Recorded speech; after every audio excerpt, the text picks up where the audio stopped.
1188 liječnika. Milijuna prekovremenih sati godišnje. Korona testovima je zgrdno milijune. Otac mu je bivši HDZ-ov saborski zastupnik.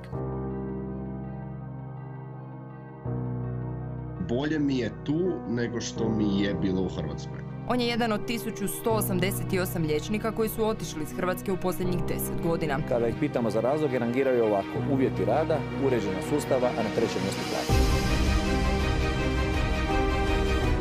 Svaka kriza je prilika. Živi dokaz te uzrečice je Filip Mihalić, koji je u korona krizi postao milijunaš i zvijezda varaždinskog kraja. Za njegove poduzetničke pothvate i skupi Lamborghini svi znaju. No vodstvo stranke čiji je član za njega nikad nije čulo. Otac mu je bivši HDZ-ov saborski zastupnik. Kao maloljetnik krivotvorio novac. 2020. osuđen na godinu dana maloljetničkog zatvora, a upravo te godine je državnim ustanovama prodavao COVID testove. Jesu li bili lažni, tek će utvrditi istraga. Meni je to zaista čudno. Zaustavimo nepravdu i bezakonje.